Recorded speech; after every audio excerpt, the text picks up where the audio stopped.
Thanks for joining us under the hood. Shannon Nordstrom is here to do the same. Welcome, hoodies. Thanks for tuning in so we can help you tune up. I'm Chris Carter here to answer your calls at 866-594-4150. 866-594-4150. We have a contestant on the line who has been Winner. waiting for quite a while on hold from Florida. So let's get right to Don in Florida. Don, you're on the Under the Hood show. What can we do for you? Hey, guys. I'm having a transmission problem with the 2016 F150. The transmission's the 6R80. About 6 months ago, I developed, when shifting into fourth gear, a little slipping sound. Not a grinding noise. You know, the engine revs weren't increasing, but it was a little noise. Changed the fluid, seemed to go away. About a month ago or 2 months ago, I started having problems shifting into and out of fourth gear. You know, it would seem to fall flat on its face while I was like decelerating, and when I step on the gas, nothing would happen for a second or two, then it would pick up. The shifting has also become very hard into fourth gear. Any ideas? If it's starting to get hard just in one gear, that is usually telling us that the transmission has increased its internal pressure in order to make up for gears that are possibly slipping or they have lost some pressure in, so it's trying to cover those up. So you'll notice it in the one gear that's actually working the best. That's one thing that could be happening. We see that a lot in GM transmissions, Chryslers, the Fords. I mean, they all do that. If you had an issue inside with a valve that was hanging up, that could also do the same thing, and that could be from varnish buildup, dirt inside of there, and flushing it out can help. But if it gets too bad, sometimes you have to take it apart and manually go in there and move these valves back and forth in order to get them to free up. Kind of like a massage for your transmission? Exactly. Right. Right. What would cause, like, on the occasion when it does mess up, when I go to step on the gas, it's like there's nothing. It's like the ignition actually cut off. The car coasts for maybe 10 or 15 feet, and then it starts to fire again, and it usually shifts back into fourth gear. Well, that's a whole different thing. If you've got engine issues combined with your transmission issues, it may have nothing to do with your transmission, and it may be all electronically controlled. That could be a failing engine computer. It could be a mass airflow sensor problem where it's causing some issues. Is this an EcoBoost or is this a 5-liter? What motor you got in there? 5.0. 5.0 liter? Yeah. Russ, is there anything that engine computer would do to limit the engine if the transmission was acting up? If the transmission was having a problem, that it would remove power to protect itself?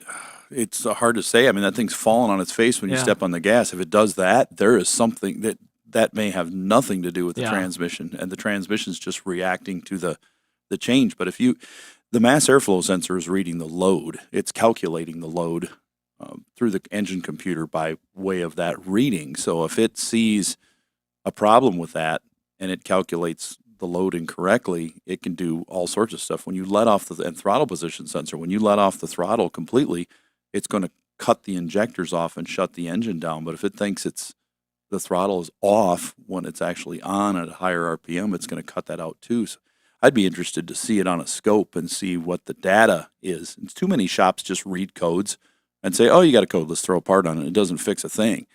You got to find that shop that knows. Check. I did check. I have a code reader. I did check, and there's nothing anywhere on it. Yep, and you need to find a shop. I don't think I'm reading the PCM, but I guess I need to get something to read the PCM. Well, you need a shop that can read and interpret the data, not the codes, because you have no codes. So they've got to be able to look at it and say a mass airflow should be here, throttle should be here, coolant temp should be here, O2 should be here, and they go, hey, those are out of whack, but they're not far enough out that they're throwing a code, but the data's incorrect. And that can be tricky because there's not a lot of techs out there who really do that skill. They're basically looking this at a graphing meter, like a lab scope almost is what it comes across on when they start looking at the data and measuring things. So that's kind of the next level after code reading, and that's what Russ said. There's a skill to it that plenty of technicians know how to do, and they do it well. And you just got to find the right person. You just said something I think kind of remarkable. Let's write that down. And by that I mean worthy of remark. When people say, and we say it all the time, well, you got to find a guy who can read the scope. There's an art to it.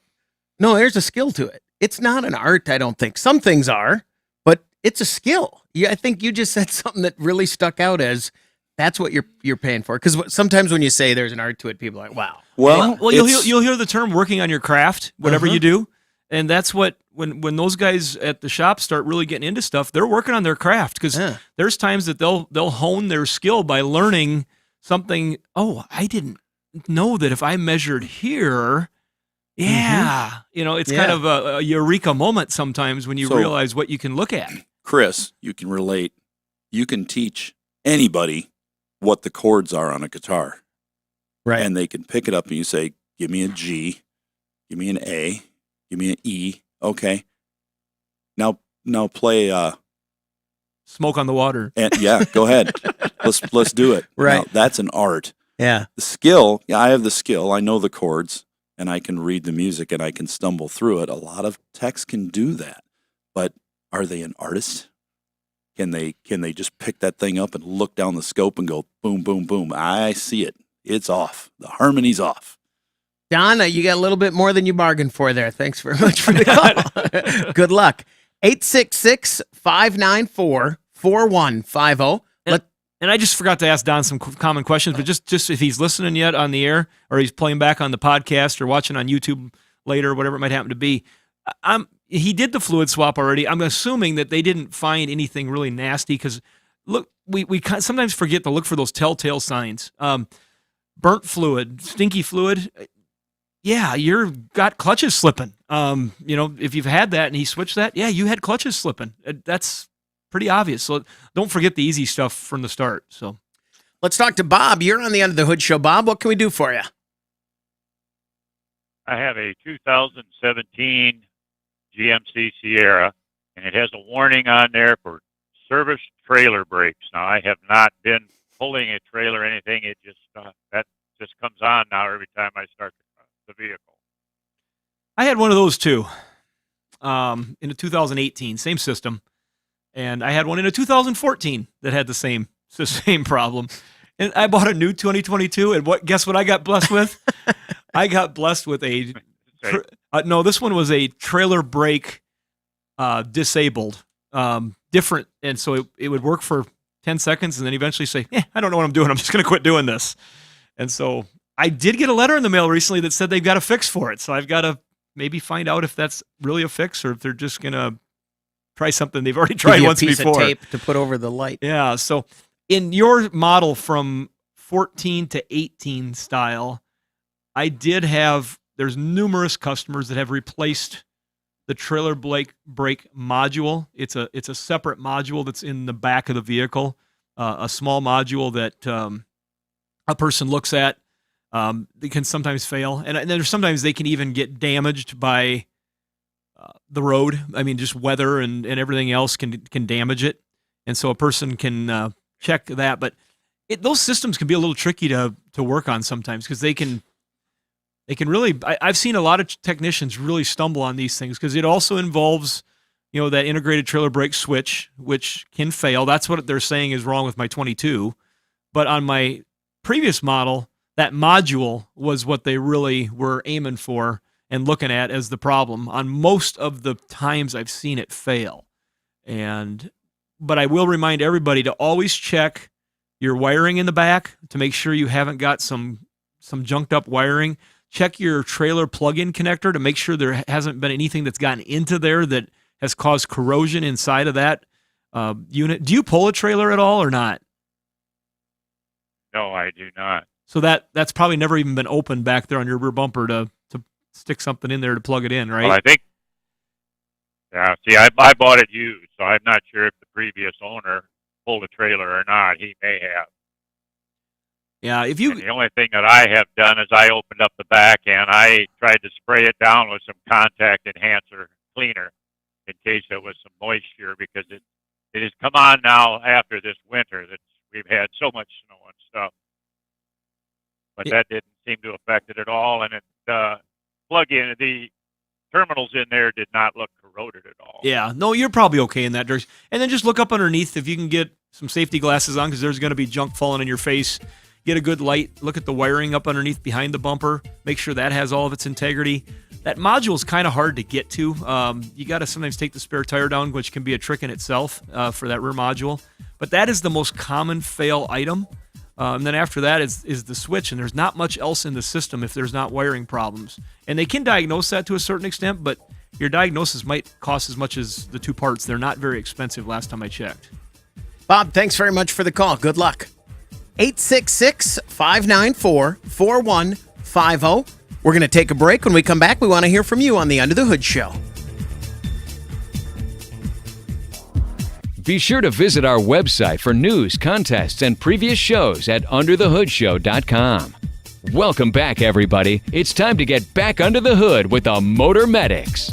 866-594-4150. That's the number to reach us here at the Under the Hood Show. Let's talk to Kurt. You're on the Under the Hood Show. Kurt, what can we do for you? Yeah, 2013 F-150. I get a message on the dash that says, I'm not sure the exact wording, I think it's trailer brake control module failure. It's something to do with those, I don't know if it's 3 words or 4. I can't remember exactly what it was. I haven't seen it for a while. I've been driving it. Anyways, is that much the same what you've been talking about for some kind of a brake switch or whatever from previous calls here this morning? Well, my personal experience is with the GM ones, and I would assume that the Ford system is put together similarly. Russ, I'm going to lean to you on this one. Have you had Fords in with this problem? Because like I said, my experience is all with GM. We've had 2, I think, and both of those ended up being the plug-in, the socket on the back bumper, and we were able to change them out. They were really corroded inside of them. So it was an age thing where the corrosion had caused it to get across something on one of the wires, or heavy resistance more than it's supposed to have or something? I remember the first one, I cleaned it out, and it didn't last very long. We put a socket in it, and then the second one, we just put a socket in it. We're not going to try to clean it out. Are you sure it wasn't just Jake telling you to put a sock in it? Did you get the... Okay. That's a joke I would make. Yeah, totally. Well, so the first one actually did last almost a year. So what I did is I sprayed some PB Blaster in there, a fine partner of Under the Hood. That's right. And that's why we use it. Well,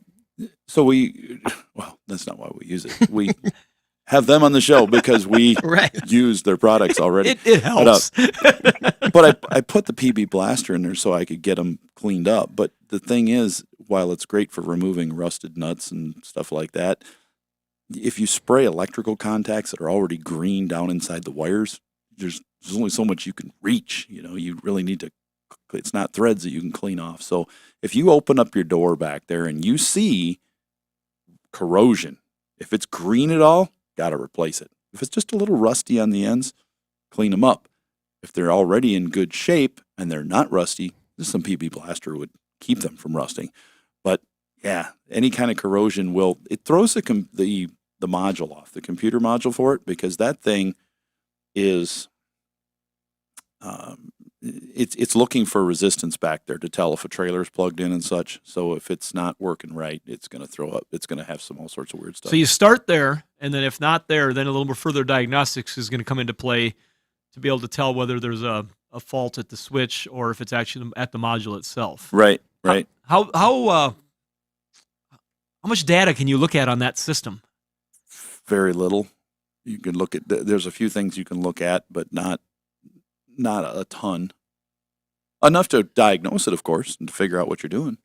But there again, it's kind of like the GM we just talked about. It's going to get down to most likely one of 2 parts outside of the connector and the wiring. Right. And which is going to be a module that's for that system, and then the switch itself. Because you've got an integrated control switch, you can set gain and stuff in your cab, correct? I do, yes. Yeah. So it's going to be one of those 2 pieces in the end when it gets right down to it. And I like to tell customers, sometimes people, what they're really frustrated is that they have to spend more money. But when I say, it's green, let's replace it, and I replace it, if it still doesn't work, they say, well, God, you just spent this money to replace this. I'm like, look, you see this? It's in my hand. Now it's in your hand. See how green it is? We got to do this first. Yeah. And what people are frustrated at is that you're saying I have to spend more money. I already put the one part on that was junk, we know, but yes. Oh. Yeah, because that was also the cheaper option. Well, most of the time. Or like we had a car with a bad ground yesterday. Well, the bad ground burned up the body control module. Oh, no. There was no power to this thing, so let's fix it. We had a feedback loop coming through it. Well, we fixed the ground and then tested the part instead of the other way around. Don't just throw a part in there first. Still didn't work, but the ground's working. No more feedback. But your body control module's out. So start with the obvious things. Look at the connector, but crawl under your bumper, take a peek under there, and make sure that the wires have not corroded off the backside, too. They could have broken. Sometimes people tap in like a four-way, the four flat. They'll tap that in with those little Scotch lock T-tap Don't connectors. do that. Buy an adapter. They're so cheap. Yeah, come on. And it immediately turns the wiring green. The first rain, gone. Kurt, thanks very much for the call. Good luck. 866-594-4150. Let's go to Nebraska and talk to Richard. You're on the End of the Hood Show. Richard, what can we do for you? Oh, hi. It's nice to talk to you. Thank you. I have a 2000 Windstar. It has the 3.8 engine in it, and it runs beautifully. I have very little trouble with it, except that when I go into the store, about 10, 15 minutes, come back out, darn thing doesn't want to start. It's rough, and then I keep it running, and it just seems to work its way out, and it's back to normal again.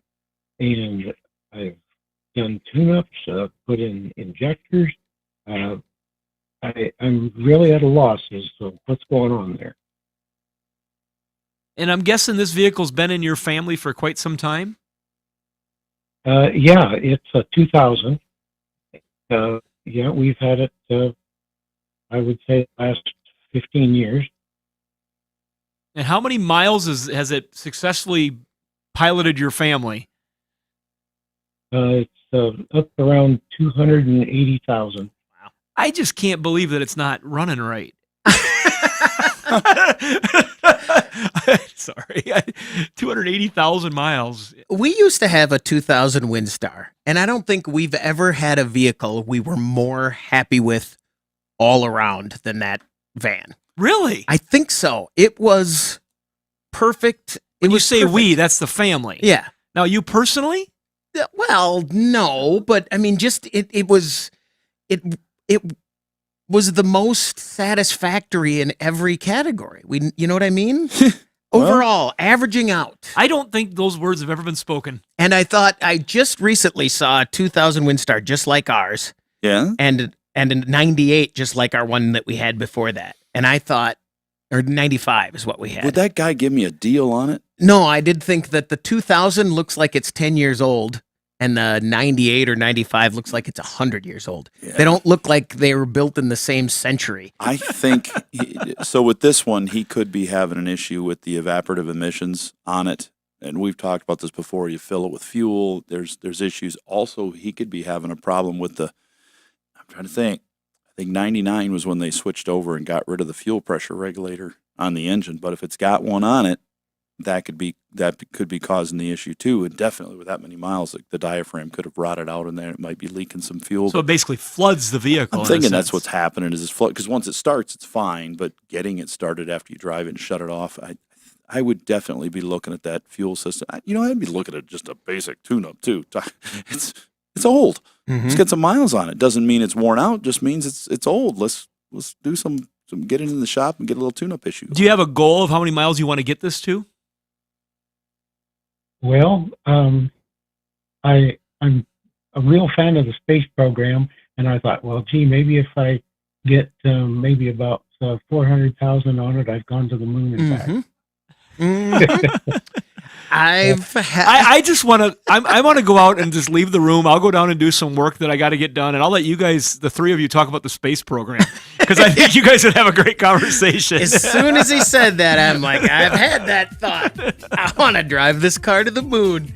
Richard, thanks very much for the call. Good luck. 866-594-4150. We're going to take a break. When we come back, we want to hear from you on the Under the Hood Show. Find out how you can participate in the show by visiting underthehoodshow.com. Welcome back to the Under the Hood Show. The phone number to reach us, 866-594-4150. And, okay, over there. Oh, I just watching Russ immediately do what I just talked about. We're in commercial. I'm thinking in my head, so we're on YouTube as well. Watch us on YouTube. You'll get a laugh out of it now and then. Well, at least we will. But I'm over here. Shannon's like, you got your hand in front of your face. I'm like, me want cookie. Well, see, because then from the view, then it's like Cookie Monster. I'm over here. Me want cookie. Yeah, and I got to stop picking my nose. And we were doing stuff. We were making some changes, and we made a problem worse instead of better. Did we? Yeah, we'll talk about it. I think it sounds great. No, that's not it. Oh, that problem. What we really need to do is, I think, as a collective, and I'm not involved, stop engineering during the show. Yes. Resistance is futile. I am the collective. Let's give away a hoodie from Universal Technical Institute. Jerome Pickard, not Picard. We just said resistance is futile. Not Picard. It's Pickard. Jerome Pickard. They were specific about that. Listen to this. Crickets? Doug, listen. The Borg. The Borg. Is that resistance is futile? Yeah. Oh. And collective. That's the first time I've ever made a Star Trek reference. Oh, he got the right people. Wow. I'm out. Yeah. Me too, normally. To get a hoodie, all you have to do is join the Under the Hood Show fan club at underthehoodshow.com and either follow us on Facebook or like us on YouTube, etc. Yeah, stuff like that. Now, we give those away because of our friends over at Universal Technical Institute. And if you want to be an automotive technician, if it's your thing, you're looking for that career, visit uti.edu today. You're going to be amazed at all the offerings they have out there. uti.edu. 866-594-4150. Let's go to Florida and talk to Corey. You're on the Under the Hood Show. Corey, what can we do for you? Hi, guys. So I got a 2016 Cadillac CT6 and was driving. Actually went to put it in reverse. Brake didn't seem to want to grab. Went forward. Everything was fine. Came to stop the car, started it. It stalled. Of course, that was weird, but started it again. And then it started, drove it home, stopped it, and then when I got out, there was smoke coming out from under the hood. So it was dark, couldn't see. Next morning to come out, the camshaft sensor is actually hanging down. So that's simple enough, I think. So I decided I'm going to replace it, and I do that. Well, it won't start. So get it towed into a shop. The vacuum booster for the brakes went out. So threw pieces up into the camshaft, knocked the cam sensor out, had the, I took that apart. The damage was everything, the parts were, kind of constricted into just the part where they can shoot up from the vacuum booster. Cleaned out everything in there, put a new valve cover on because there was a couple dents in the top from the pieces. But replaced all that and went to fire it up. It started up just fine, ran great. Said to come get it. I went to pick it up, and the thing won't stay running. Like it'll run sometimes and it'll run great. Other times it won't fire. So no luck there. Well, that's fun for everyone. I don't like that. As a shop manager, when you tell a customer the car's done, I like them to come pick it up and have it done. And never see them again until they need maintenance in 6 months. Yeah. Or you get the one where they say, it's broken, you didn't fix anything. It's like, wait a second. You towed the car in, right? Yeah. And then we put a fuel pump in it, right? Yes. How long have you been driving it? Well, a couple months. So it broke again. It wasn't broken when you picked it up, right? And a lot of times it's a different thing. But I want to know what the heck happened here. I don't understand. think I know exactly what happened there. Yes, I do. Huh. The brake booster, let's just say it had nothing to do with it. I think the engine caused the problem in your brake booster because there's nothing in the brake booster that could come apart and go backwards in there. But what we do see often is that the time you got a 3.6 engine in this thing, don't you? It's the smaller one. Yeah. The 6-cylinder or the 4 yeah. turbo? The 4 turbo. Okay. I think you got I'll almost bet that the timing chains are jumping in this. They're loose, and they jumped, and they took they busted that cam sensor off in there, and you had some pieces floating around in there. You might even have some guides that are coming apart. And they will come and go. I've got one in the shop right now that jumped time, and then he's been driving it for a couple weeks. It was rattling, had the camshaft, crankshaft correlation issue codes, and then they floored it to get around a truck on the interstate coming to us. I'm like, why would you do that if you know it's running bad? Just wait in your lane. Did that make it catastrophic? No, it fixed it. You wouldn't think of it. It jumped back into time and started working. And they can. I've seen some of these jump out of time and jump in time. Once they don't start, they never jump back into time. But while they're having some issues, yeah, we've had them jump a tooth off. It could have even, that chain could have lifted up over the top of that sprocket, busted that cam sensor off. They could have fixed everything in the valve cover. It looks good. They fired up, and it's back in time. It could have jumped back over if it had moved. Corey, hold on a second. I don't want you to hear this. This sounds terrible. It's not terrible because if the engine still runs and it doesn't have any bent valves, it's going to need a timing set if the timing is jumped. So timing chain set, some guides, tensioner, you put it together, and it's back normal. It's amazing how many of this 3.6 V6 engines we save that are rattling and they sound like they're going to explode, but the valves are not bent. They're out of time by 2 or 3 teeth, and they still run. They're not like a timing belt. When it gets off, those things really bend. The 3.6 is just the way it's designed.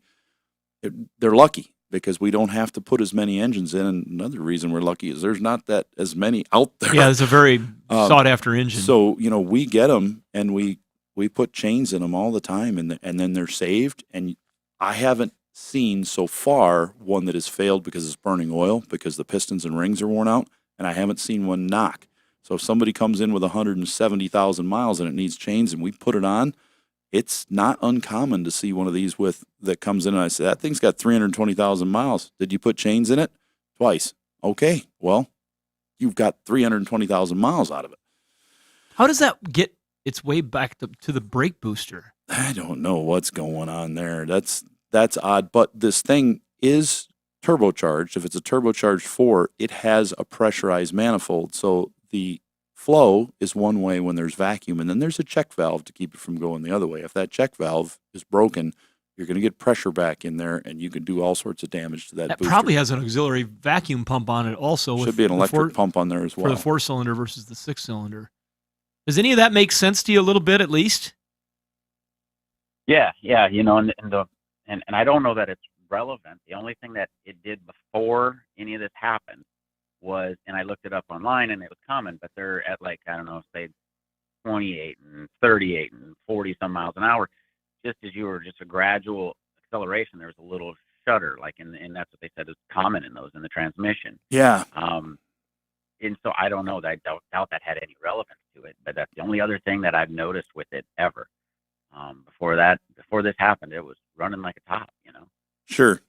But there's only a small number of things that could make your cam sensor be hanging loose, broken, driving down the road. And one of them would be really odd. It'd be something getting caught in the belt and thrown at it, or physically striking it. And this is not possible. On the outside. Yeah. Inside, it's got to be a chain. Yeah. It's the only thing that can throw parts in there like that. Okay. Well, I appreciate it, guys. Thank you very much. You bet. Thanks very much for the call. Good luck. 866-594-4150. That's the number to reach us here at the Under the Hood Show. Let's talk to Mark. Mark, you're on the Under the Hood Show. What can we do for you? Good morning, gentlemen. Calling from the great state of South Dakota, Sioux Falls.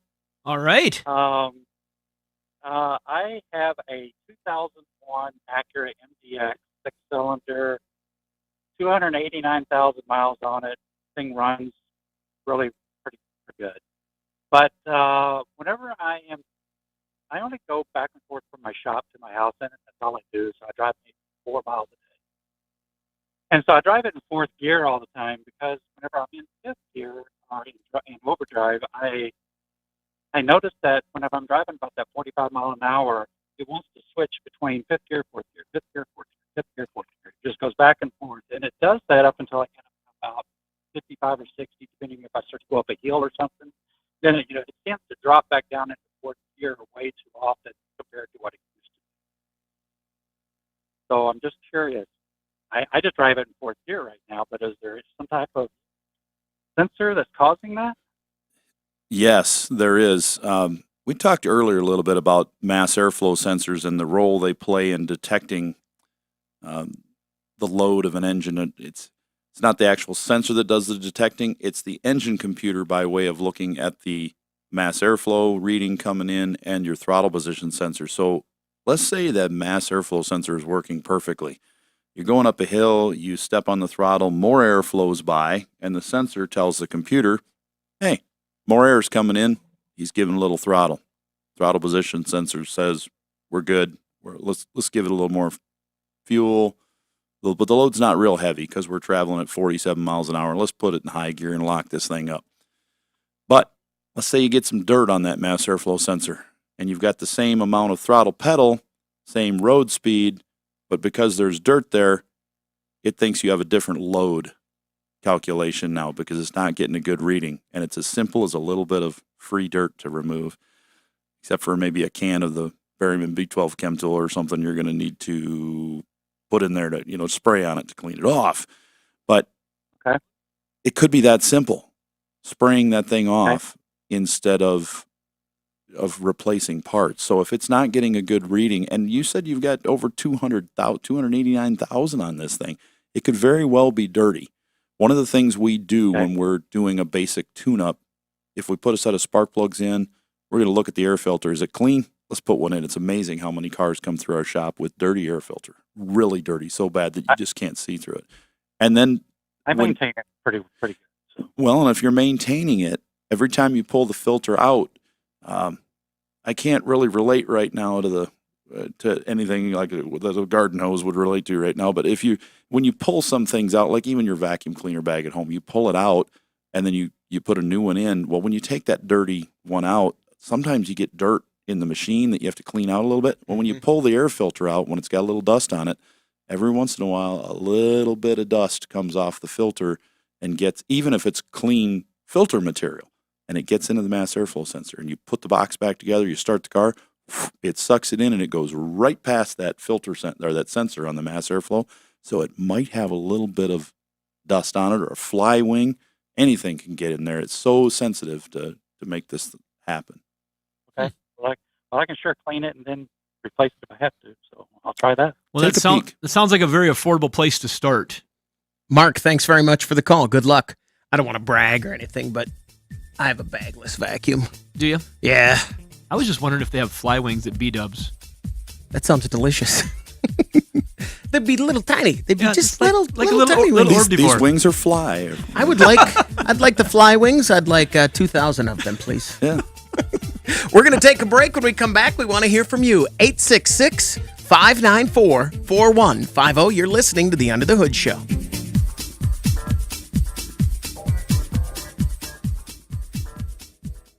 Appointment each week to hear the Nordstrom's Under the Hood Show. 866-594-4150. That's the number to reach us here at the Under the Hood Show. Let's talk to Gary in Michigan. You're on the Under the Hood Show. Gary, what can we do for you? Hey, good morning, guys. How you all doing? Very Fantastic. well. Thanks for asking. Good. Hey, I listen to you guys on the podcast. Long-time listener, first-time caller. There we go. Thank you. Got a car that I got a question for that you probably don't hear about too many times. Got a 1959 Chevy El Camino. Been a long time since I've talked to anybody about a 59 El Camino or even seen one. I've seen one. It's probably been a couple years at a car show, but very unique car, especially with the rear end on them, the back end. I love the back end of those. The tail lights on those things. They're absolutely pretty sweet. The cat's eye taillights, and the batwing fin. That was a piece of. It was a work of art, metal craftsmanship right out of the factory. I was in a shop yesterday, and they had an 81 El Camino they were working on. That wasn't near as exciting. No.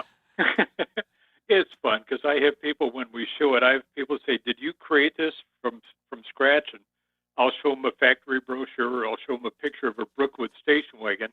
Yep. And I said, "Do you want to hear the story about how they created the '59?" That's awesome. But anyway, I got a quick question for you. This might be an either-or question. Owned the truck for a long time now. Done a lot of work on it. It's been modernized a little bit, but had to take a quick turn on it last summer, and the back end just sways so bad. I mean, like 59 cars did. There's no weight in the back end.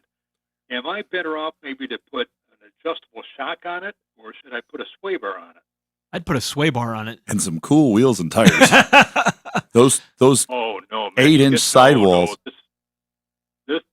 This was done like a guy bought a brand new '59 El Camino, took it down to the custom shop. Everything looks exactly '59. Okay. So I've got wide white Coker radials on it and baby moons, lake pipes, everything on it to make it look 1959. If you have the Coker tire radials on it, those are already designed to have a better sidewall so they don't have the roll on corners. So like Shannon said, you're probably going to be good by putting the anti-roll bar, the sway bar in there. Yeah, people call it different things.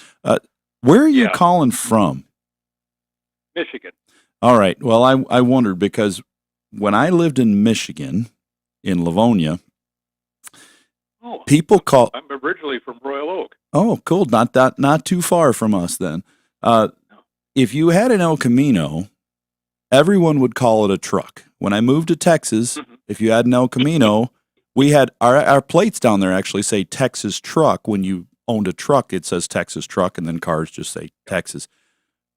But most every state, including here, call that a car. It's not a car; it's a truck. Which is so. I was just curious. I just threw it out there. But I think, like Shannon said, go with the sway bar in the back. I think you can get them for the back and the front. The back is a pretty simple bolt-on. You can get some accessory kits. I think if you go to any of the big catalogs like Jags or Summit or anything like that, you'll probably find like a Hotchkiss sway bar, maybe even an Edelbrock one for that. Hotchkiss, I think, makes the universal sway bar that goes back there and clamps to the rear end and then would bolt on. So you wouldn't have to destroy anything in the car other than putting it under there, and it would be, basically like a cell phone plugged into your cigarette lighter. It's just an accessory you could take off anytime, and people say, yeah, I understand why you got that on there because it drives horrible with that thing off. I think that's a good idea. You take a corner too quick, and it's all of a sudden like, oh, here we go again.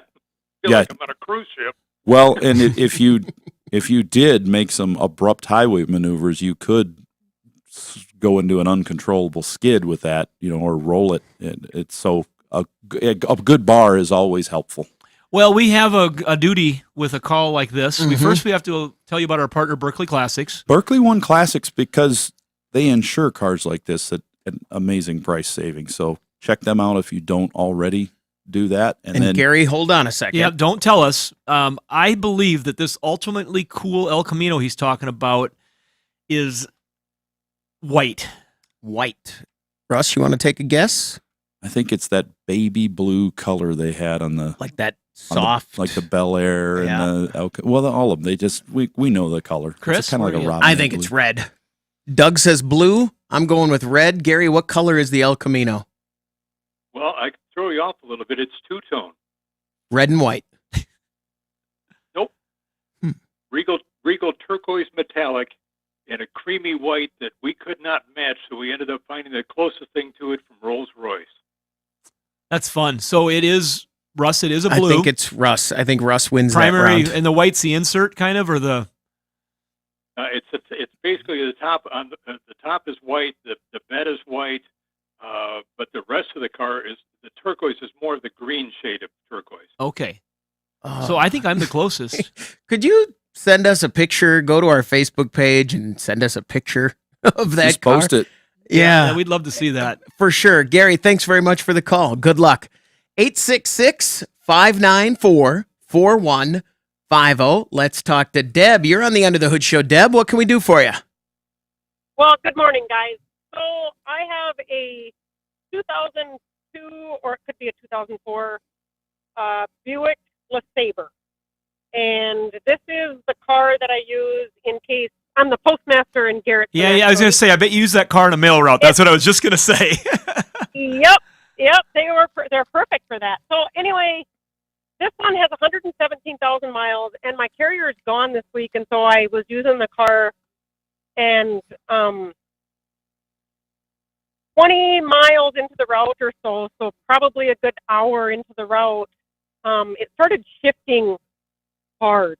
So it would, like if I had to back up at a mailbox or something like that, it would kind of clunk into gear. And it was real gentle at first, but as the car warmed up and got warmer, it seemed like it became more, it got to the point where I drove back home and switched vehicles because it wasn't right. So just kind of wondering, is that and my transmission fluid was full. It was kind of that reddish color. It didn't smell, and Deb, it hasn't happened. Like Russ I drive the car back and forth to work. Russ is making some bad gestures over here. Yeah. He's got not happy thoughts for you, I'm afraid. With that, we see a lot of those cars. I mean, over the years, we've touched so many of them and worked on so many of them and put so many transmissions in. Mine acted just like that on the way to our convention in Minneapolis. With the Monte Carlo. And I finally got there going 20 miles an hour. Drove all the way home then. So tell her what's happening, though. Well, what happens is the transmission... Most likely, Deb. Yep. And I've seen it so many times. As this transmission gets hot and it starts to slip, the computer turns the pressure up in the transmission until it reaches as high as it can go, maximum adapt. And the transmission is taking a long time to shift. So you're feeling the bang in the good gears, and anything that feels pretty good is the ones that are slipping, even though the pressure is so high. And that means the transmission is toast. And that's common with that kind of age and miles and stuff. To diagnose that, it's as simple as just plugging a scanner into it and read it. And since it happens to be in our area, we could definitely do that for you. Just plug it in, not a problem. Takes about 10 seconds. And if it comes up with a code of maximum adapt, long shift, it's time for a transmission. Just because of the age. If it was super low miles and not very old, I'd say 117 super low mileage for an 04. Right, but it's an 04. Yeah. So, we're the combination. It's 20 years old. So the seals inside start to dry out or, come apart, thin out. I'm afraid that's what we're going to see if we took it apart. What do you think the odds are that that's the problem? With the ones we've seen in our experience, probably 98%. Oh. 98? Mm-hmm. I was going to say 90. But in this specific car, probably 98%. Deb, thanks very much for the it's call. Sad. I feel bad for Deb. Sorry. She helps get our mail to us. See you later this afternoon at the shop, Deb. Oh. That'll do it for this hour of the Under the Hood Show. You're listening to the Nordstrom's Under the Hood Show with the Motor Medics, Shannon Nordstrom and Russ the Super Tech Evans. Shannon is an ASE engine and parts specialist, and Russ is an ASE Master Certified Technician with extensive factory drivability training. Join the Motor Medics for fun and free automotive advice with real-world solutions to everyday automotive problems. The Under the Hood Show is heard weekly on this and other great radio stations across the U.S. Find out how you can participate in the show by visiting underthehoodshow.com. With Russ Evans, this is Shannon Nordstrom, thanking you for tuning in to the Nordstrom's Under the Hood Show. Have a great day, and remember, PTLA. The opinions heard on this program, based on the many years of experience of Russ and Shannon, are offered for entertainment value only and as a guide to your repair needs. No claim to repair or cause is given or implied. Always consult with your own certified technician and follow all safety procedures before attempting any repair. To be a part of the show, call 866-594-4150. Under the Hood is produced by Prairie House Productions. All content is the property of Nordstrom's Automotive Incorporated and may not be used without our permission. Copyright Nordstrom's Automotive, Inc. Now, let's go under the hood with the Nordstrom's Motor Medics. Welcome to the Under the Hood Show. We are glad to have you with us. Russ Evans is here to answer your automotive questions. Thanks for joining us under the hood. Shannon Nordstrom is here to do the same. Welcome, hoodies. Thanks for tuning in so we can help you tune up. I'm Chris Carter here to answer your calls at 866-594-4150. The Under the Hood Show is brought to you by Sturtevant's. 866-594-4150. We've got some calls ready to go. They've been waiting while we started the show, so let's get right to them. Brad is up first. Brad, you're on the Under the Hood Show. What can we do for you? Yeah, I got a 98 Dodge pickup with a 360 in it. It just gets horrible gas mileage, and I had them check the O2 sensor, and it was like, on their scanner, it was registering like a 0.3 to a 0.6, and I guess I don't know what that all means, but and they put a new one in. Do you think that's going to make that much gas mileage difference? When I first got the pickup, I could always get about 330, 340 out of it for miles, and now I'm lucky to get 200 miles out of a tank. That's a big difference. That was our questions are always when people ask about gas mileage is what kind of changes are you having? I was going to say that's a factory design feature in a 98 Dodge truck to consume get fuel. To consume fuel.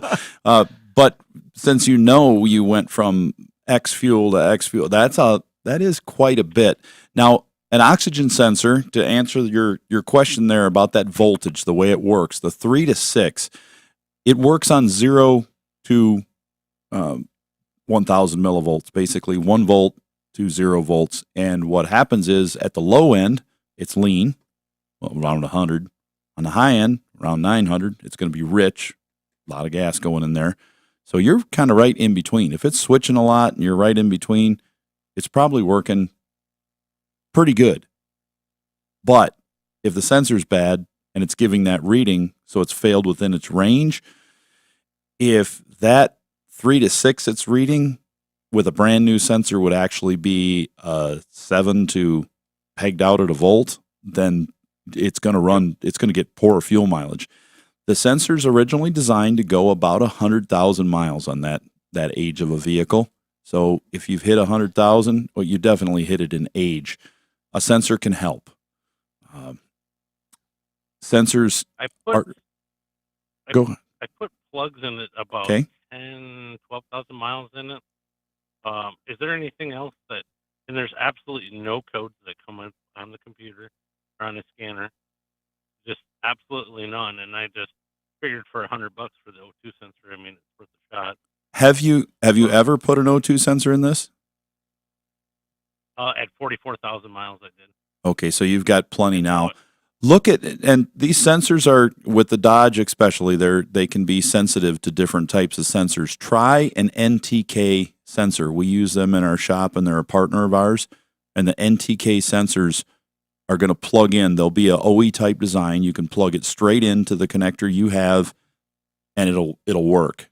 Just like certain cars like certain types of spark plugs, this one's going to like certain type of sensors in there. Like a lightning cord for your iPhone. Yes, you don't buy some of them don't. Don't buy the gas station one. I mean, it might be okay, but you also might get the thing where it says this accessory is not allowed. Right. That's kind of what could be happening. Yes, so try that. This one they had to order from Sioux Falls. I mean, I'm in Mitchell, so sure they had to order it from Dodge in Sioux Falls. But what's the what'd you say the expected range is? About 100,000 out of each one? They can go up to 100,000, but that just depends a lot too on fuel quality. If the engine's burning any oil, things like that can also throw this sensor into the garbage can earlier in its life than it should. But watch your fuel, so you know what it is now before you've put it in. Once you put it in and you drive it, see if you get a pretty big change out of it. The other thing on a Chrysler product like that is the MAP sensor, manifold air pressure sensor. They can get moisture buildup in them, and as they do, they can read incorrectly, so it gives the wrong load to the engine. And when it does that, it's going to directly control your fuel as well. So make sure that's in good shape. They're not very expensive if you did have to replace that as well. Brad, thanks very much for the call. Good luck. 866-594-4150. Let's talk to Scotty. You're on the End of the Hood Show. Scotty, what can we do for you? Hey, morning, guys. Hey, go ahead. Can you hear me? You bet. Yeah. Hey, I got an 05 GMC, heavy duty 3/4 ton. It's got the 6.6 diesel in it, and apparently, you know, I'm being told it's like, don't get rid of the truck. It's a great diesel. It's got 260,000 miles on it. It's been a great truck. But a couple weeks ago, you guys were talking about a guy called in and said something, he had an issue with his brakes, and they seemed like they were bleeding off. And I think it was Russ that kind of jumped in real quick and said something about the ABS. And what mine do is as soon as I come to a stop and I push on the brakes, it feels like the brakes are bleeding down. And before I was gone for a year, so my truck was sitting for a year, and now it seems to do it quite often. And I've had it tested. They said there was nothing wrong with it. But I keep getting I used to get a scan from my OnStar that would say there was something like with the ABS on my brakes, and I can't figure out. There's nothing bleeding out, nothing. Just kind of curious to what maybe the rest of that conversation was going to be about the ABS. There's a sensor or something that is kicking in that shouldn't be, or is going bad, and it's something that I can fix myself. Or if it happens just as you're coming to a stop sign, and it's not always. Right, but if this is happening as you're coming up to a stop sign, like just before you stop, it starts to fade out. Right, or like an abrupt stop, all of a sudden it would just bleed down. Like all of a sudden I have no brakes. But that sounds like a different problem than what we talked about. ABS, but a different problem than that last caller. Yeah, the other person we talked to. But I'm glad you heard that and were able to put this together. Right away, as soon as I heard you guys talking about it, I was like, man, that sounds just like what my truck does. Well, thanks for listening. Now we know for sure. I love it when people say, "Oh, I listen all the time," and then I'm like, "Okay, you really weren't listening." But when they give me actual things from the show, I'm like, "Yeah, I know exactly what it." I think you probably have an issue with the front wheel speed sensors in the front hubs. They're probably starting to get a little corroded in there, and they're having an issue with the they're not reading correctly, so they're having a dropout. As you come to a stop and they slow down, they can't generate enough of a signal. It cuts out, the ABS turns on, is active, and then, that's what's happening. And when that ABS activates, you feel it as if the brakes are fading out because it changes your pedal feel, and that's what's most likely going on. It gets super soft and gets jumpy right towards, like, the brakes completely bleed down almost.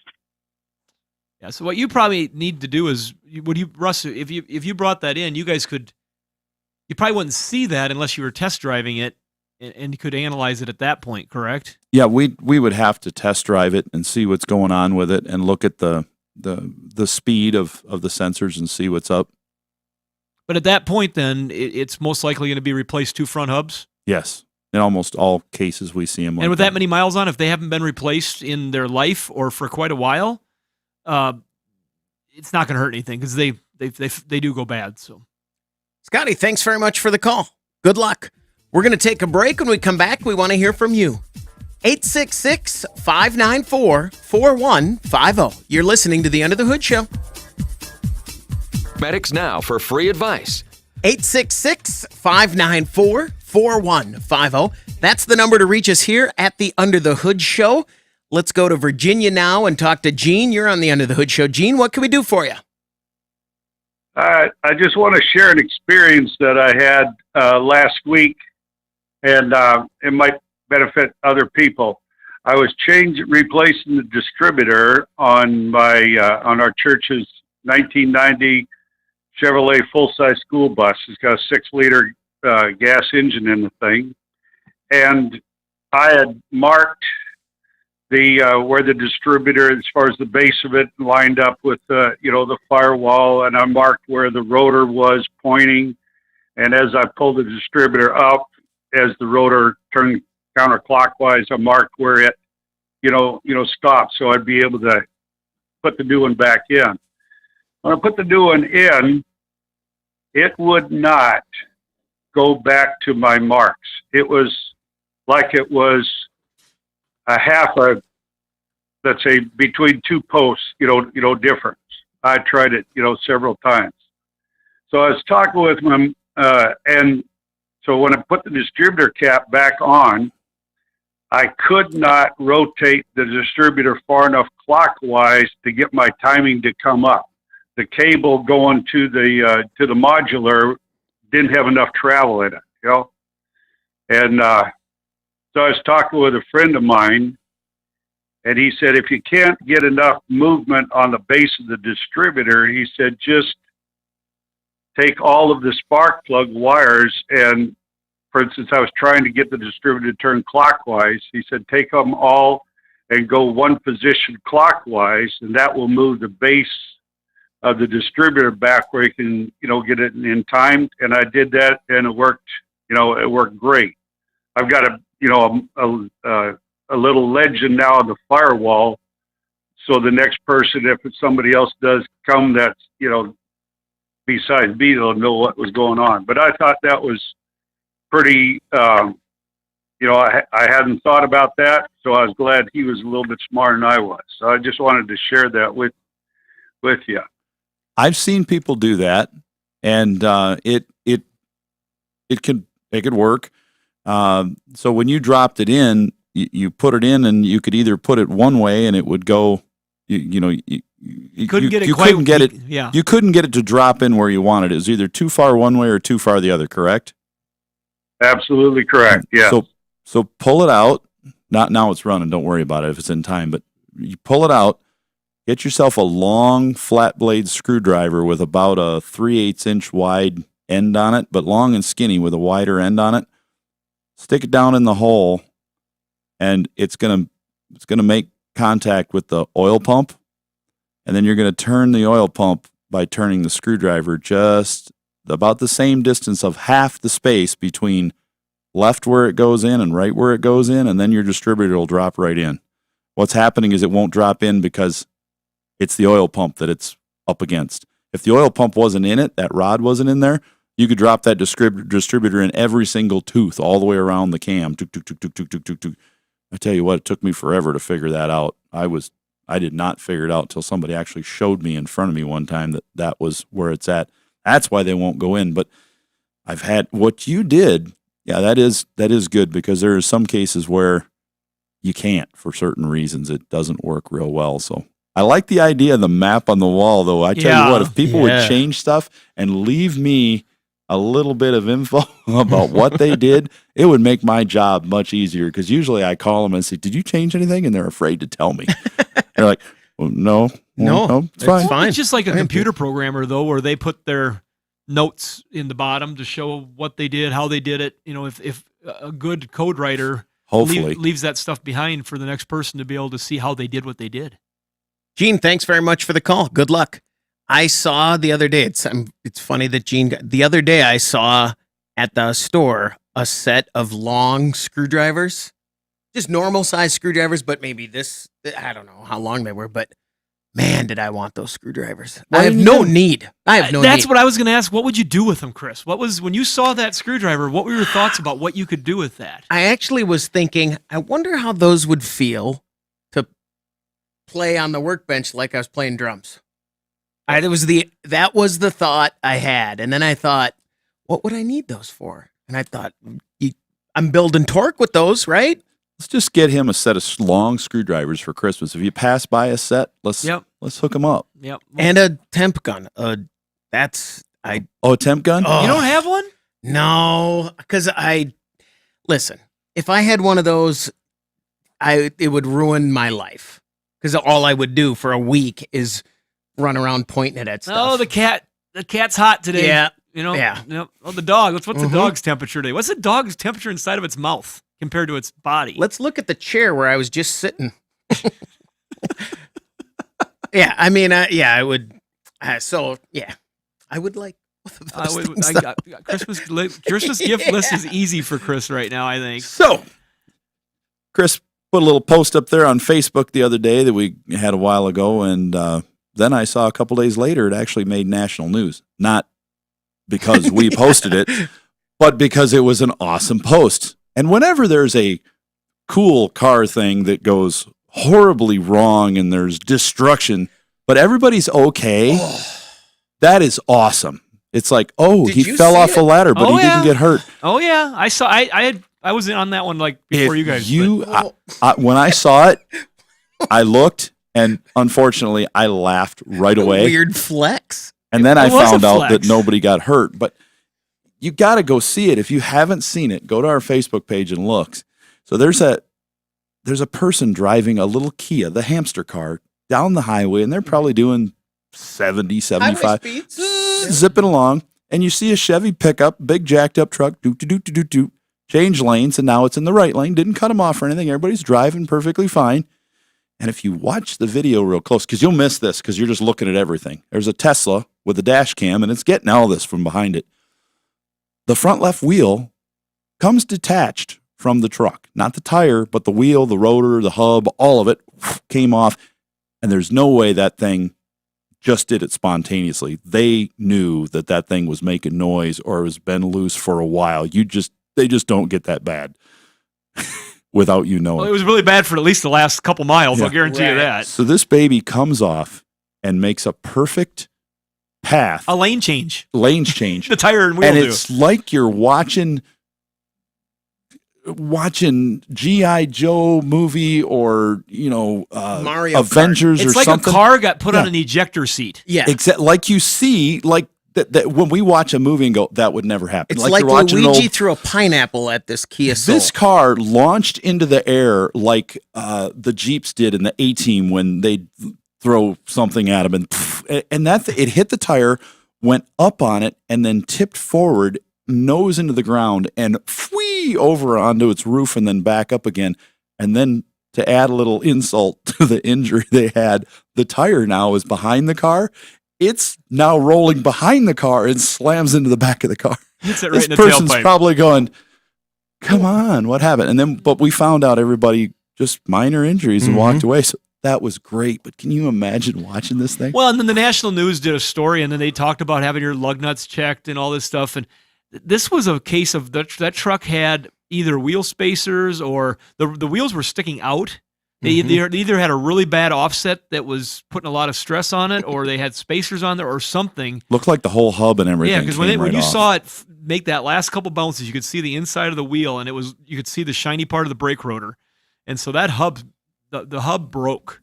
What happened was they lifted that truck and made modifications wrong, and they just let it go They had too some long. bad geometry or Yeah. some sort of stress on that, and it broke it. That's once again, the factory didn't engineer it that way. Right. Somebody could say, well, that Right. truck broke. No, that truck had a lot of stress. That's just like when Russ has people come into the shop and they're putting on their third steering gear on a lifted truck, and they didn't do a drop pitman arm, and they're just putting all this just not natural stress on the steering box, and they're breaking them. And so you do have to consult professionals when you're doing this kind of stuff to make sure what you're doing is safe. Even if your buddy says, it's just an old school system, you could just do that. I mean, you got to make sure that you're getting that. The geometry is exactly it. That hub that they put on these newer trucks is not as strong as the old school bolted on spindle, hub with a caster nut on the end of it. It just doesn't, doesn't have the girth to it. Those would break and just get all loose and wobbly, and very seldom would you run one off. But these newer hubs, they can snap, they can break. Car goes what, 12, 15 feet up? At Wouldn't you say? least. Yeah, it launched. When I saw that, I figured that somebody was seriously hurt or not with us anymore. Yeah. When you saw the picture, but I think that they obviously had their safety belt on. We don't know this for a fact, and I think the airbags did their job, and I'm guessing their interior probably needed a little extra detailing. In all ways. Yeah. We're going to take a break. When we come back, we want to hear from you. The phone number to reach us, 866-594-4150. You're listening to the Under the Hood Show. Schedule your next radio appointment with the Motor Medics. 866-594-4150. If you like the Under the Hood Show on Facebook and you join the Hoodie Fan Club at underthehoodshow.com, you could win a hoodie. Like Lacey Kruger, congratulations from all of us here at Under the Hood and our friends over at Universal Technical Institute, uti.edu. 866-594-4150. Let's talk to Zach. You're on the Under the Hood show. Zach, what can we do for you? Well, I got a 2015 Chrysler 200 all-wheel drive with the V6, and I just got this car about a year ago with 59,000 miles on it. It now has almost 73.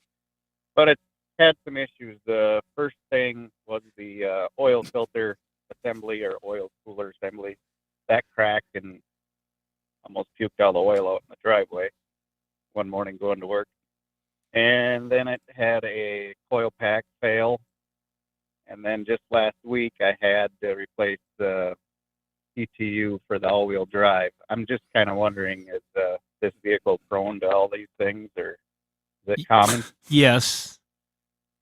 No, we didn't. You don't want to hear that. Not so quick to say that. But the oil filter adapter on the V6 Mopar engines is extremely common to break. Yeah. And that's, I think Dorman makes one as a replacement that we use in our shop. We've also used the factory Mopar replacements, but I don't think they've changed anything on them, on that particular thing. But that is common. The PTUs on a lot of these cars, for people that aren't listening, that don't know, it's called a power transfer unit. And for it's basically a name for a little transfer case. And it's the unit that runs the power differentiation between the front and rear wheels on the all-wheel drive. And so the PTU has a very, very small, tiny oil capacity, fluid capacity. And they don't get maintained per se by people. They get forgotten about. If they get a little seal leak on them, then they can fail. And when they fail, they're expensive little units, and we sell a bunch of them for like Jeeps and for Ford Edges and Explorers, and there's a bunch of them that we commonly sell the PTU units for because they fail, and we stock remanufactured units, and it's all because of this tiny fluid capacity and small leaks and maintenance typically. And when you take them apart and you look at them, they are, they're just like mud inside of them when you look at them. And so that's not unusual, and it's frustrating because they're a little thing, but they're very expensive. And in some vehicles, you're talking about dropping the drivetrain out of the vehicle in order to get at it even. They don't have it as a serviceable thing right from the beginning. And so that's something the person's got to look out for. So what I'm saying is on those two items, they are not just particular to that car. What was the third thing? You said PTU, you said oil adapter. What was the other problem you had? Coil pack. I had a coil pack and injector fail.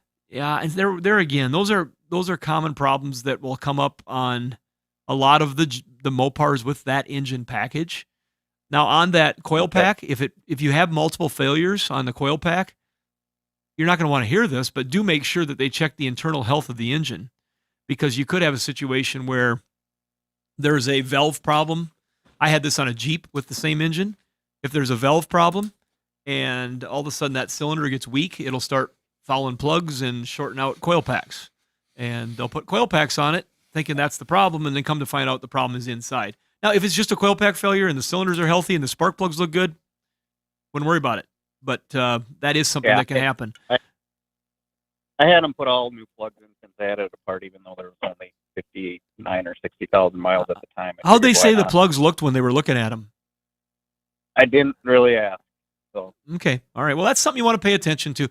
The cars themselves they're nice cars. They look modern. They have nice features on them. But it sounds to me that other than that PTU, which is a little bit unique to that drivetrain, which was kind of corporately designed, I think at the time, maybe with Mercedes-Benz earlier in the career of that car. The problems you're talking about are 3.6 Pentastar problems.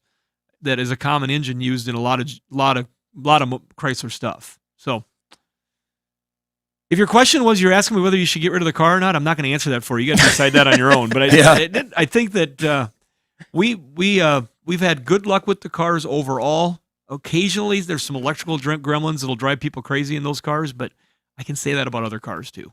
Zach, thanks very much for the call. Good luck. 866-594-4150. That's the number to reach us here at the End of the Hood Show. Let's talk to Joshua. You're on the End of the Hood Show. Joshua, what can we do for you?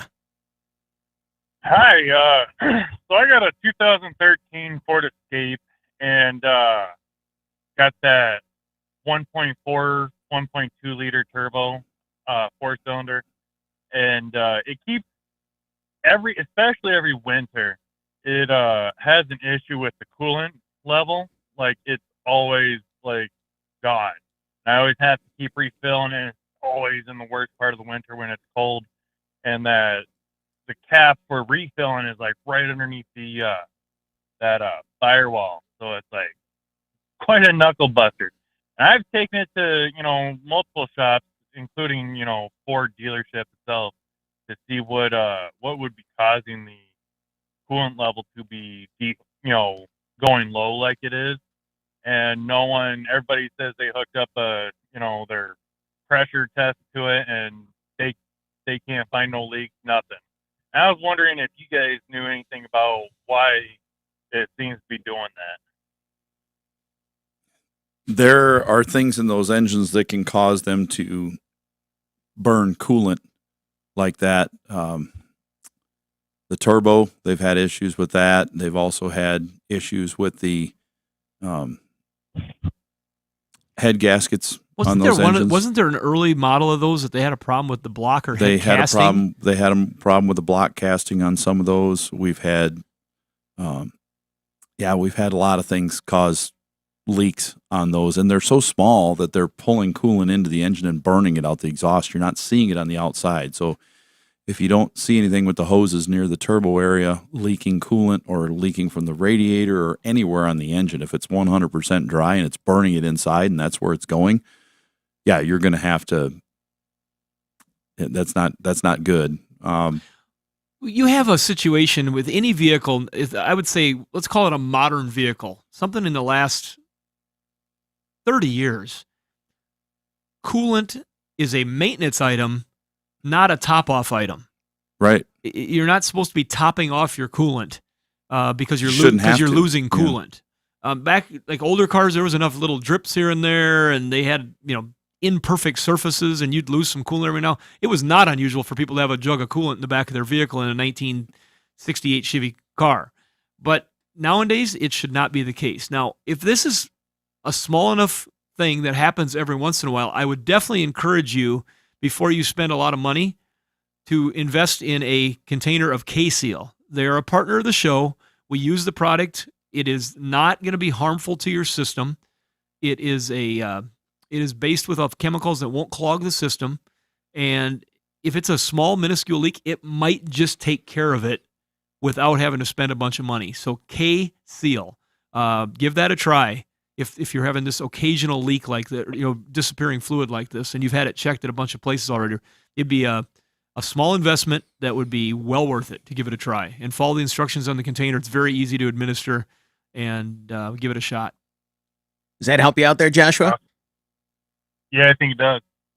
Thanks very much for the call.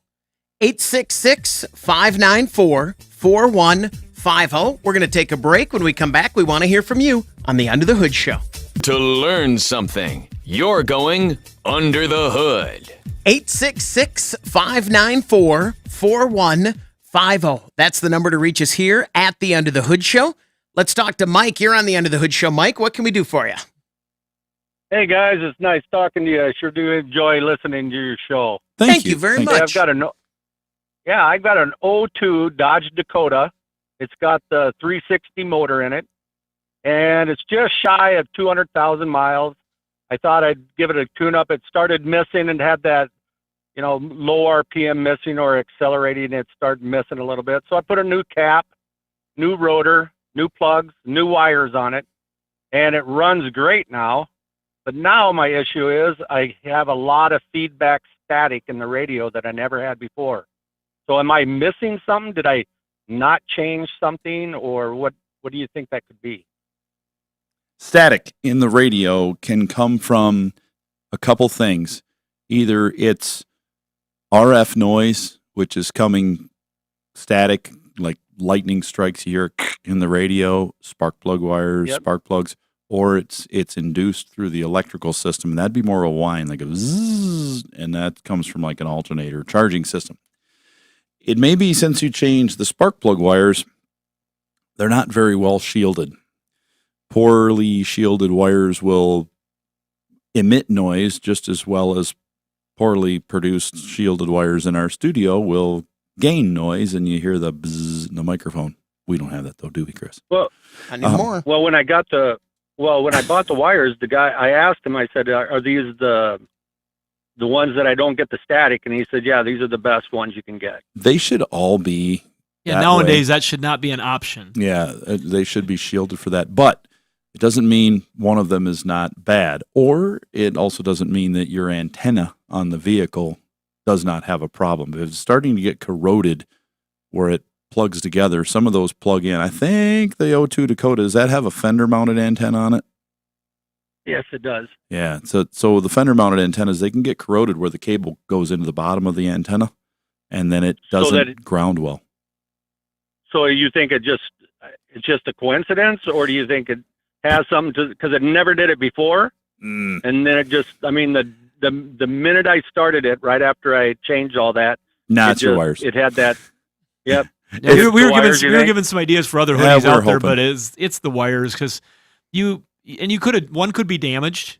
You know, it could be damaged in the installation process, or when they built it. You know, it could be the best set of wires, but it just happens to have a bad coupling where they put the boot on it. You could have a cracked spark plug that, I mean, there's just that could be too. You could have a crack in a spark plug. So, you could take the wires off and get them warranted and say, I want to try a different brand because it's just not doing what it's doing on my truck. But, I don't have this problem with no matter what brand I put on. I haven't heard this problem for a while with a change of wires. There's got to be something damaged. Just swap them out and look at your plugs while you got them out. If you don't see any cracks in the plugs, just swap the wires out, get them warranted, and then if everything works fine, you're good. If it doesn't, then you still have a crack in a plug or something. Mike, thanks very much for the call. Good luck. 866-594-4150. Let's talk to Brownie. You're on the End of the Hood Show. Brownie, what can we do for you? Good morning, gentlemen. Christopher, I heard you ran away and found your way back home. So nice to have you back. Thank you. It's good to be back. Prodigal son. On the 03 SS this winter, I had a problem again with, I'd start the truck. It was rougher than a cob, and then I could not get the thing over 40. And sometimes I could shut it off, restart it, and it was fine. There were other times that it didn't matter. I spent the rest of the day in a car that couldn't go over 40 miles an hour. Well, you definitely lose your title of the formerly fastest truck in Hawaii at that rate. That'd be stripped. On certain days. Certain days, yes. Reminds me, I've got some corn I need to cook in the refrigerator before it goes bad. It's been in there since Saturday. Yeah, really, you don't want the. I don't know what this is. Well, you've got a 6-liter motor in there that is very common, even though you've got this cool butt truck, Silverado SS. Running rough though on a 6-liter, and then working is not. It's not something we see a lot on these. So I'm wondering if it's not. I wonder if just the age of those spark plug wires and things are just getting to the point where they get some moisture condensation in there with the temperature swings that they've had, and maybe it's got a little spark arc in between the two. So, and then it ran. The other thing is, if you let one of these things sit, did you say you let it sat a while? Let it sit. No. Okay. It's my main man vehicle. Okay, then that shouldn't be a problem. They have injector problems when they sit. If we were to fire this engine up in the corner of our studio, if you watch us on YouTube, you see it sitting up there. I mean, it would run really rough. That's a lot like his engine. No. This one's way cooler. Anyways, I bet the injectors would be stuck in it. So if you let them sit, I mean, even a few months sometimes if the gas gets old, it'll do that. But I'm really leaning towards spark plug wires on those, and if you haven't put spark plugs in that thing in 50, 60,000 miles, I'd be doing that because they're really susceptible to spark plugs on that engine. And Brownie, did you say you do or don't have a check engine light coming on? I do. When it's running that badly, the check engine light is on. It's probably flashing too, huh? But right now, it's running well, and the no light. Yeah, for it to be that erratic, there's going to be codes stored in there so they can look at it and see where to start the investigation. But it's probably something in the base of the electrical system, like Russ is talking about, that's causing that most likely. But you could have a intermittent fuel issue too. That year could be either a fuel pressure regulator, or it could be a returnless, or there is no regulator. They did it all with a computer and put it in the tank. So it could be either one. I think 03 was the switch year. And so 03, 03's got a single line, I think. I think 02 was the double line. But somewhere in there they switched that. But if you had a pressure regulator, LQ9, it could be something like that too. And to jump in and give Chris Carter advice, the fact that it sometimes works. This is for other listeners. If you have an issue like this, you don't want to just chance it each time, right? Well, but it's encouraging though to know that it runs good, right? Because it's going to be something that's going to be fixable most likely. But when it's not running good, it's not. You can't just let it run bad. You don't want to just you got to letting get this fixed. Yeah. You got to get this fixed, Brownie. Mark, thanks very much for the call. 866-594-4150. What's caught your attention in the automotive world? The flying car for sure. But, yeah. I'm hearing a lot more talk in the industry about, it's to say it like it is, about ethanol because of electric cars. As much as they shoved the electric cars, and I mean, they were really push.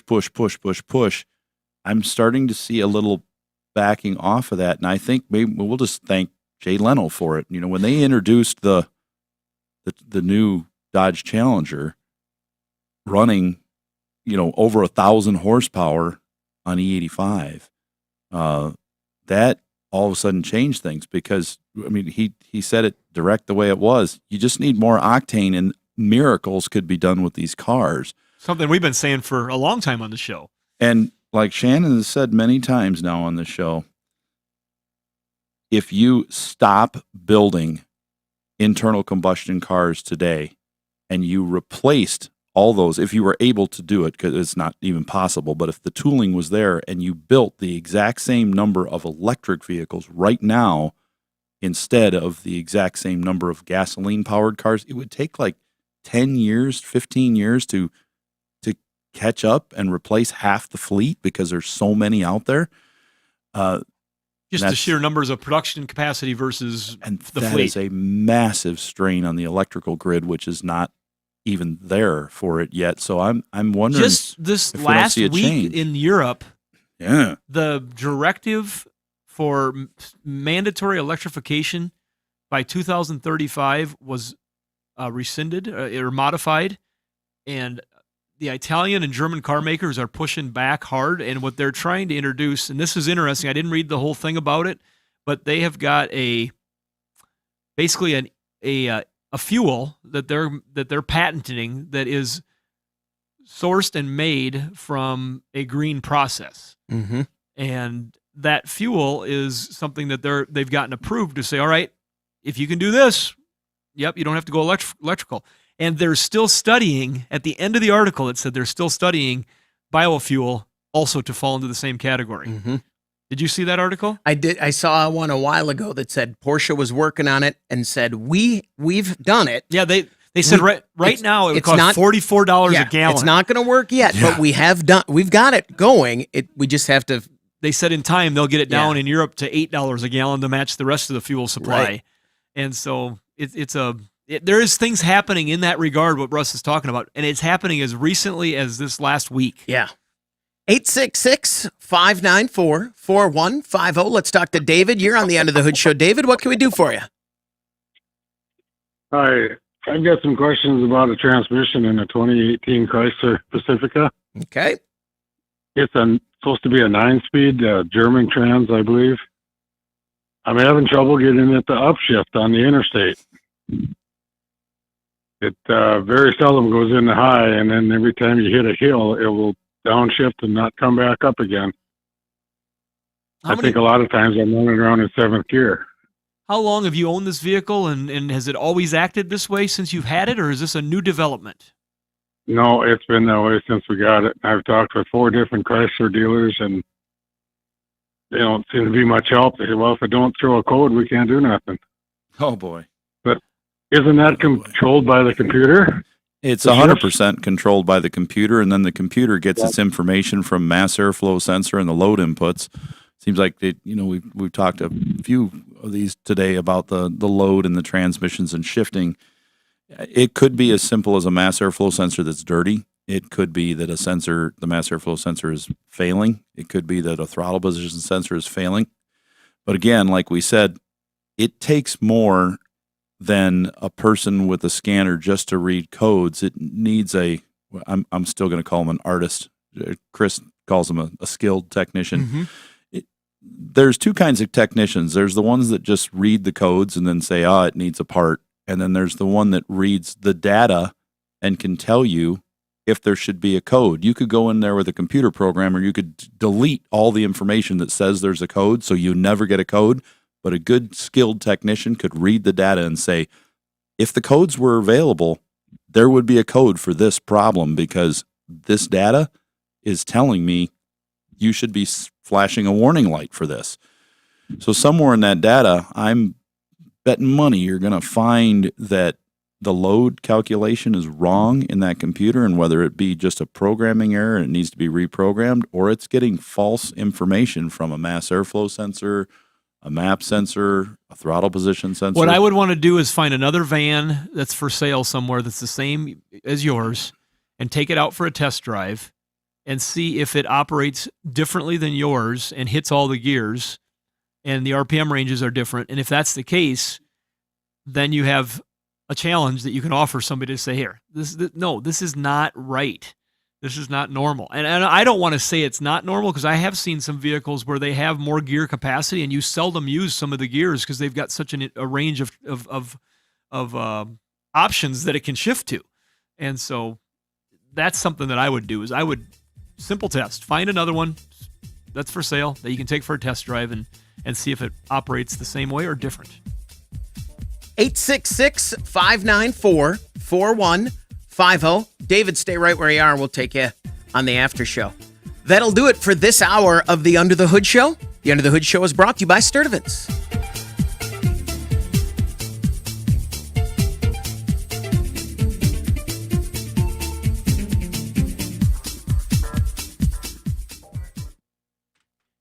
David, are you still there? Yes. Did you have some more questions? Well, I was going to say I have thought about driving another one. I haven't been able to yet, but I have talked to some other owners, and they don't have a problem that they know of. So when you're we're just a little more casual now. When you're in your tallest gear, what RPM range are you at? Well, 2 days ago I was going down the interstate at 75 miles an hour and about 2,200 RPM. See, that seems to me to be a bit higher than they would want it designed. You should typically drop down. In the high gear, it's going to drop down to 1,800, 19, right in that area. Yeah, For part of the trip, it went down to 1,750, and then as soon as I hit any kind of a little hill, it'll downshift, and then it won't shift back up again. So. It's kicking out a lockup and overdrive, that final overdrive. Yeah. I bet you. So I think so. It's probably got the wrong load calculation in there. Whether the computer needs to be programmed to fix that, or it needs, it's got a problem with a mass airflow sensor, a map sensor, and it's just not reading that, or the throttle position. I don't think it's reading. It thinks you're standing on the gas further than you are when it doesn't need to be, and that can be an issue where it's not going to set a code because it's in its range. The range would be any of the load positions just based on your driving, where your foot is on the gas and the airflow coming into it. But if that mass airflow sensor is dirty, that would do it by itself, and that's something where the technician needs to know what data looks like and not just what a code says. Are you under any sort of warranty yet, or is this vehicle expired on its warranty, I'm guessing? No, it's out of warranty. Yeah. Yeah, and they charge you every time you go in, to- right? You go in and say, "Hey, it's doing this," and they read a code and say, "Oh, didn't find anything." That'll be $150, I suppose. Yeah. Yeah, that's Well, I haven't had it in there, but that's what they want. Yeah. Yeah, that's not. Uh, That'd be great if they were skilled and knew how to read the data. I mean, and maybe they do. Maybe I don't know what I'm talking about. Maybe or if they know. were artists and could read the data. Yeah. So if they or make a sandwich. If they know what they're that's doing, something I can ask them about. When I've talked to them, they said they kind of laugh at me and say, "Well, that's what that transmission does. You got to be going down a cliff with a tailwind to get it in the high gear." say, "Well, then let's go. Do you have another Pacifica here? Let's go drive it and see what it does, and then we'll drive mine and see what it does." Yeah. You might even try going to a transmission shop that's specializes in just transmissions. But some of these modern ones too, they've gotten to be where they don't see as many of those as they have other items. And some of them stay in a lower gear, depending, but they should shift. I have put a couple transmissions in these and test driven them and driving them on our state highway in the cold and a little bit of wind and up and down hills. They'll stay locked up in 6th gear with the cruise control, or in 8th gear with the cruise control on, and 65 miles an hour. They just poop, they go into the high gear and they stay there. And I'm watching for the gear to do that. I want it to go into the high gear because I just put a transmission. You want to make sure all the gears are working. So I know it's working. So I start going up a pretty good grade and I'm like, okay, it's still staying in the high gear. So I think yours should stay in the high gear in most of the cases. My guess is they're going to, if they find out it's not operating properly, the first thing that they could and should do for not a lot of money is just reflash the computer. Put the most modern update in. After they've looked at the data to make sure that the mass airflow is working correctly. Yeah, exactly. And things. David, thanks very much for the call. Good luck.